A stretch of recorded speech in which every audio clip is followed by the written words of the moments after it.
প্রথমার্ধে দাপুটে ফুটবল খেলেও গোল পেল না ব্রাজিল।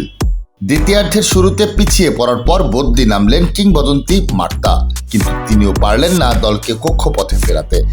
ব্রাজিলের স্বপ্ন গুড়িয়ে অলিম্পিক্স ফুটবলে মেয়েদের বিভাগে চ্যাম্পিয়ন হলো রেকর্ড শিরোপাধারী যুক্তরাষ্ট্র। 250টিরও বেশি ডিজাইন অপশন নিয়ে ওয়ালটন স্মার্ট ফ্রিজ, বোঝে আপনার প্রয়োজন। শনিবার পিএসজির মাঠে তাদেরকে 1-0 গোলে হারিয়েছে যুক্তরাষ্ট্র। দ্বিতীয়ার্ধে ম্যালিস ওয়ানসরের করা গোলটি আগলে রেখে 2012 সালের পর মুকুট ফিরে পেয়েছে যুক্তরাষ্ট্রের মেয়েরা। আগে থেকেই অলিম্পিক্সে এই ইভেন্টে সর্বোচ্চ 4 বারের চ্যাম্পিয়ন যুক্তরাষ্ট্র। এবার ম্যালিস সোফিয়ারা রেকর্ডটাকে তুললেন আরও উঁচুতে।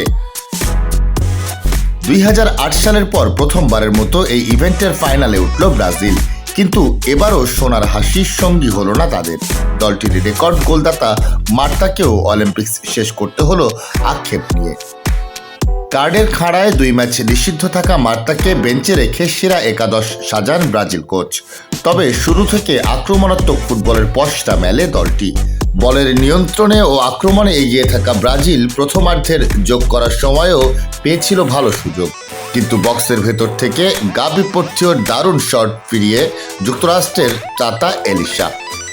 59তম মিনিটে সতীর্থের থ্রু পাস ধরে বল পেয়ে এক ছুটে বক্সে ঢুকে কোনাকুনি শটে লক্ষ্যভেদ করেন সোয়াসন। এগিয়ে যায় যুক্তরাষ্ট্র। এর একটু পর লুদমিলাকে তুলে দলের সর্বোচ্চ গোলদাতা মার্তাকে নামান ব্রাজিল কোচ। বদলি নামা মার্তা অবশ্য ছিলেন নিজের ছায়া হয়ে। 89তম মিনিটে বক্সের বাইরে থেকে দূরপাল্লার শটে চেষ্টা করেছিলেন স্কার্ট পরা পেলে খ্যাত এই ফরোয়ার্ড, কিন্তু গোল মেলেনি। প্যারিসের আসরই নিজের শেষ অলিম্পিক্স। টুর্নামেন্টের আগেই বলেছিলেন মার্তা, কিন্তু আসর রাঙাতে পারলেন না 38 বছর বয়সী এই ফরওয়ার্ড।